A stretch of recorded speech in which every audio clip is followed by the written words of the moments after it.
ఖమ్మంలో డిసెంబర్ 14, 15వ డివిజన్లలో సిపిఐ పార్టీ ఆధ్వర్యంలో సోమవారం జనసేవ దళ్ శిక్షణ శిబిరం నిర్వహించారు. ఈ క్యాంపులో ఏఐవైఎఫ్ జిల్లా ప్రధాన కార్యదర్శి నానబాల రామకృష్ణ యువతకు విపత్తు సమయాల్లో ప్రజలకు సహాయ చర్యలు అందించే విధానంపై శిక్షణ అందించారు. ఇక యువకులు అధిక సంఖ్యలో చేరాలని ఆయన పిలుపునిచ్చారు. కార్యక్రమంలో ఏఐవైఎఫ్ జిల్లా సహాయ కార్యదర్శి మామిండ్ల శ్రీనాథ్ రెడ్డి, రూరల్ మండల సహాయ కార్యదర్శి మామిండాల కిరణ్ తదితరులు పాల్గొన్నారు.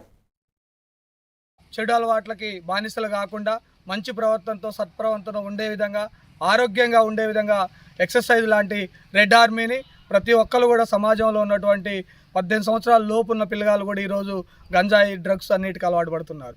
ఎందుకంటే యువత చదువుకునే వాళ్ళు ఎక్కువైపోయారు, కానీ ఉద్యోగ అవకాశంలో చాలా తక్కువ అవుతున్నాయి. అంటే మీరు ఉద్యోగ అవకాశాలు ఆనాడు మీరు అధికారంలోకి వచ్చినప్పుడు అసెంబ్లీ సాక్షిగా 2014లో కేసీఆర్ గారు అంతే చేశారు.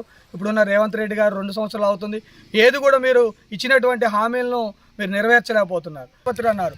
ఈ రోజు వరకు ఎక్కడ కూడా మీరు ఇంప్లిమెంటేషన్ చేసిందిలే. కాబట్టి భవిష్యత్తులో మీరు ఇవన్నీ కూడా హామీలన్నీ కూడా అమలు చేయకపోతే మీరు గద్దె తప్పదు. పోయినసారి ఏదైతే టీఆర్ఎస్ గవర్నమెంట్ జరిగిందో మీకు కూడా అదే జరుగుతుంది. కాబట్టి మీరు అన్ని గమనంలో ఉంచుకొని ప్రజలకు అందుబాటులో విధంగా పాలన చేయాలని చెప్పేసి మేము తెలియజేస్తూ ముగిస్తాం.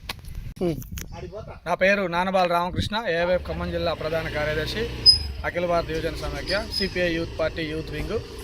అయితే ఈ రోజున 14, 15 డివిజన్లో అల్లీపురం, కొత్తగూడెంలో రాబోయే జనవరి 18న సిపిఐ పార్టీ 100 సంవత్సరాలు కంప్లీట్ చేసుకొని డిసెంబర్ 26కి 100 సంవత్సరాలు కంప్లీట్ అయ్యి 101 సంవత్సరంలోకి అడుగుడుతున్న సందర్భంగా ప్రపంచంలో 41 దేశాల నుంచి ఖమ్మానికి ప్రతినిధులు రావడం జరుగుతుంది. దాని సహాయ కార్యదర్శి కిరణ్ గారు రావడం జరిగింది.